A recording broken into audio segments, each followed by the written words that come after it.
Thank you all for this invitation to speak. I shall present in Spanish, thanks to the nice team of translator.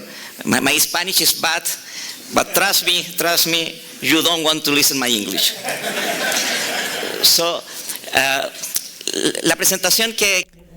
The presentation I would like to share with you basically will provide an overview of some results and reflections. It's a bit disorganized, which also leads to some food for thought. And I hope that any historians and statistics experts will use all of this information to actually, think about and speak about all of these matters. One of the objectives is showing you some cases in which data has been used for the Chilean audience. These cases are fairly well known. They have studied them at school, and I will show you how that has been enhanced with much more information. So I will use those cases to reflect upon how public policy was discussed back then and what we learned, and see the takeaways from that. And there's an objective at the end, and I hope I remember it, or otherwise you remind me at the end. A first note, just at the beginning, as has been already mentioned by the other speakers, our country has a very important tradition in the gathering and compilation of statistics from the 19th century. The central bank, it's already 100 years old, has done a great job, but the National Institute of Statistics is even before that. And thanks to the fact that people back then thought that it was so important to gather information of all types, demographics, commercial, trade information, is that we had a good basis to be able to build everything retrospectively. I'm not saying that the database is perfect, because it is not, but we do have a starting point. I was talking to Graciela Marquez, who's from the Mexican Institute. We have the first approach of GDP for the 19th century. I was one of the ones that put that together, and probably it's wrong. But there's nothing similar for Mexico or Colombia, for example. So what I am trying to say is that there's a good basis to be a sort of historian and statistics expert at the same time that can help us in this dimension. The first case, Chile before the central bank. Of course, you know what happened before the bank was created. Just as any other republics, before we organized ourselves politically, the whole money issue was difficult to solve because we came from the Spanish regime. We had to try to organize our monetary system. I don't want to bore you with the details, but many initiatives came up to first see what we were doing. One is from 1851, to try to use only one currency, which was the peso, a unit of account. And in 1860, the first General Banking Act or law, which was very rare because it was a free banking act, that came to an end in 1878. And then there were two periods of inconvertibility until the central bank was created in 1925. Now, what did we know back then? Well, not much, to be honest, not much in some dimensions. This is the inflation rate estimates. Those are the averages by decade. The consumer price index began to be calculated in 1928. So before that, all we have is guesstimates, very honest guesstimates, but guesstimates in the end. And some of them are based on information for instance, when we came up with the consumer baskets of the convents. We used those baskets to try to come up with the consumer price index for that moment in history. But that interest rate, that inflation rate, is have similar levels as to what we saw in the 20th century. And it's not very different from what we have in other experiences. But what we do know and what is measured is how much our currency was worth and the exchange rate. And this is the way it was measured back then. It was pennies for pesos. And this is very interesting. We were at 48 pennies per peso.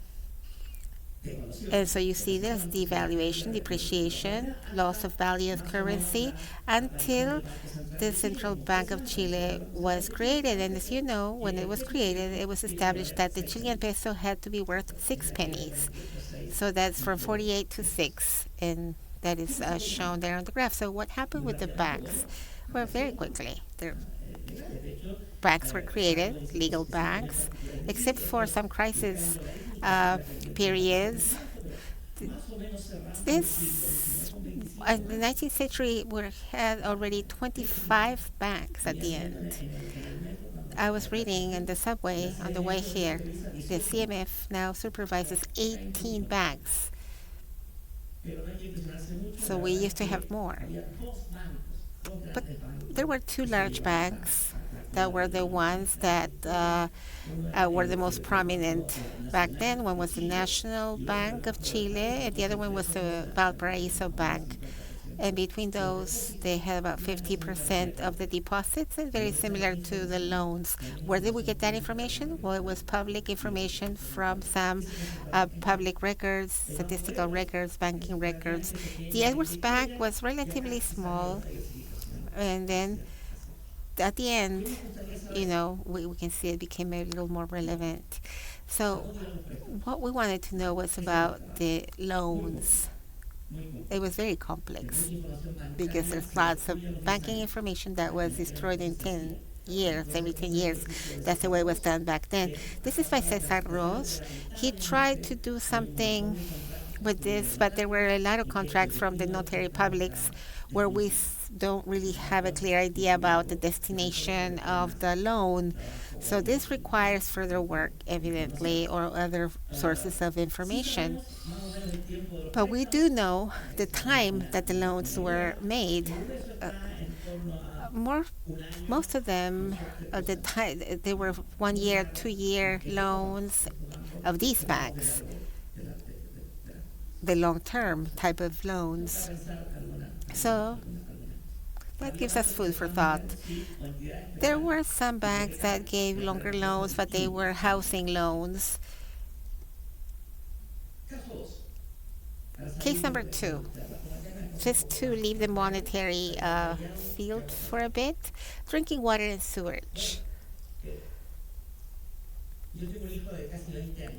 I have a son who's almost 20 years old, and when I tell him that 90 or 100% of urban population now has drinking water and sewage, and he asks me since then, when? And I say at the age of the 90s. And he says, oh, that was in the past, it's way back in Roman times to him. But the point I'm trying to make is that this is underrated, the great effort that had to be made to bring this about. And the original motivation for this was health related, which is very similar to what happens in the US, where they had a problem with infant mortality. I will show you the causes for that later. But then what they thought was of creating infrastructure for drinking water and sewage.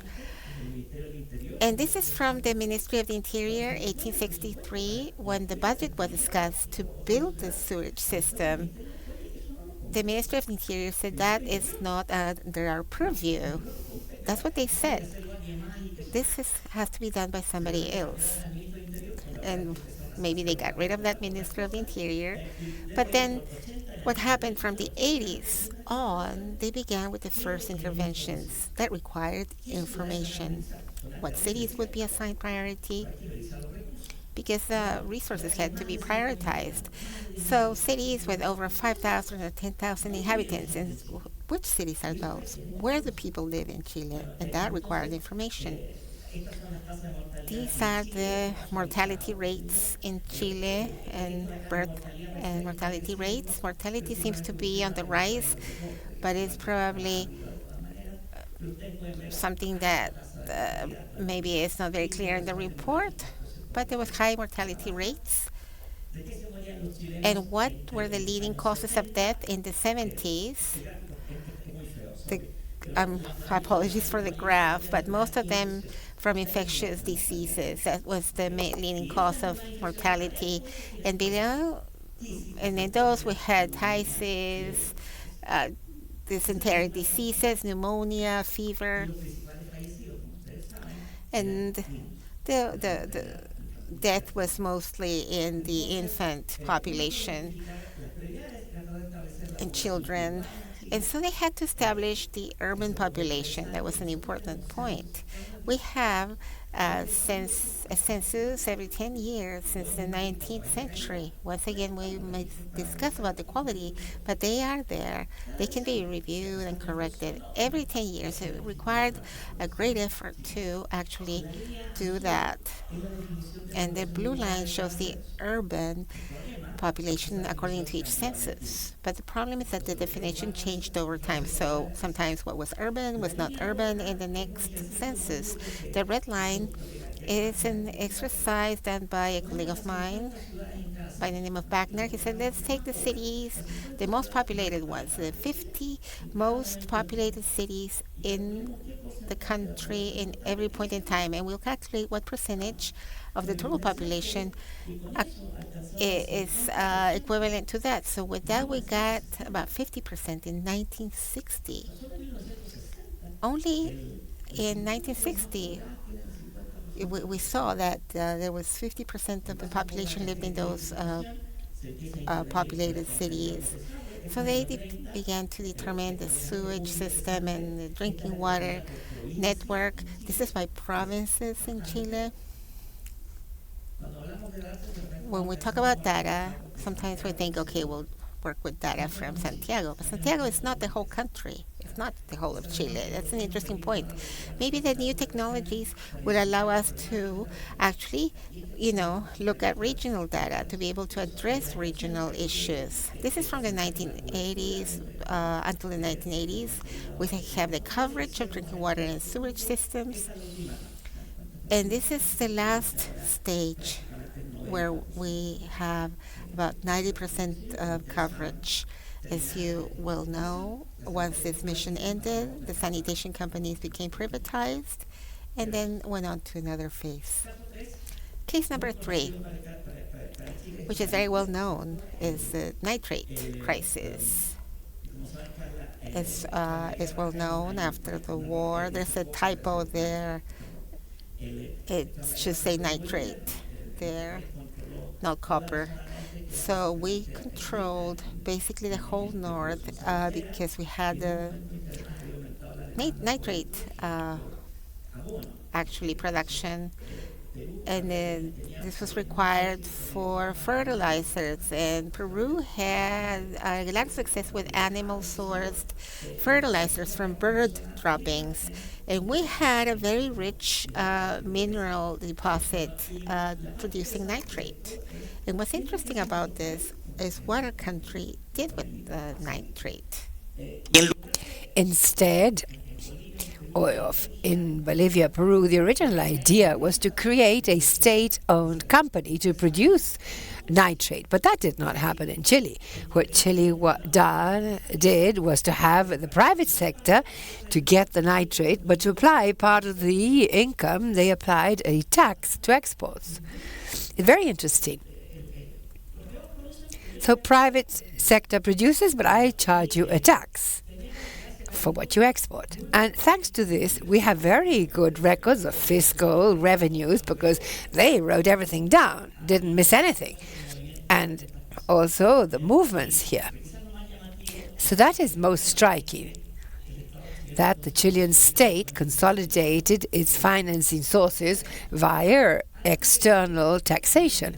Before that, Chile was financed by charging a tax on imports, not because they wanted to protect the sector, but because it was necessary to finance itself. So now the export tax, so that domestic taxation in Chile, yes, they did exist, but they were not really relevant in terms of fiscal revenues. And this will change with the First World War. That was a major discussion. Nitrate still extended until the Great Depression, but the fact that the fiscal revenues was depending on the sector was not so attractive at the time, and so that led to the creation of new domestic taxation.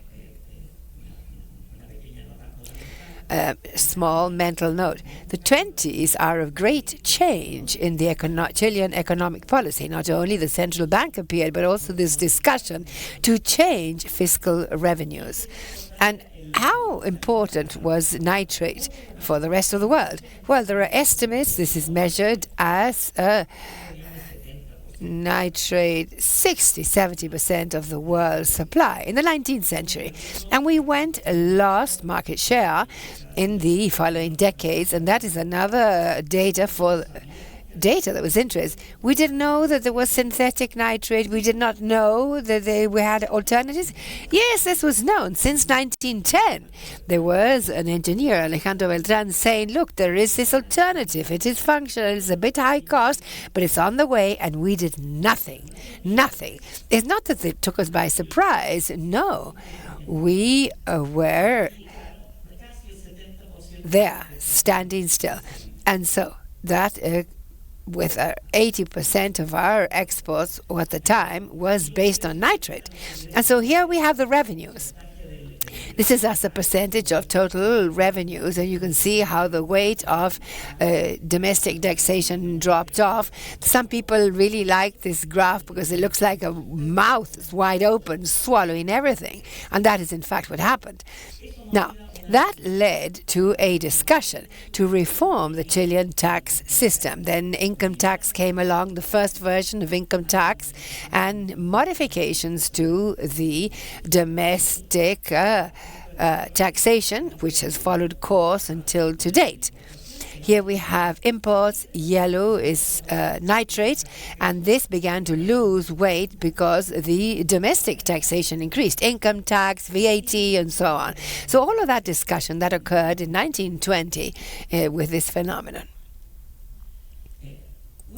Now, very quickly, the last case, which is far better known, the case of copper, as you can see, well, everyone knows how relevant copper is to the Chilean economy. But what I'd like to say here, and to go wrapping up, is that we did not know anything about copper in the early 1900s, only until 1950.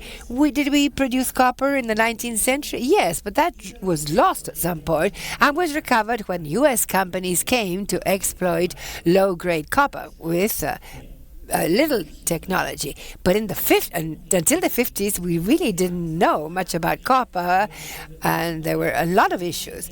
And so there was a first initiative, was the Copper Corporation, to try to understand what was going on. The big doubt at the time was whether these U.S. companies were or not investing. That was the discussion at the time. So here we have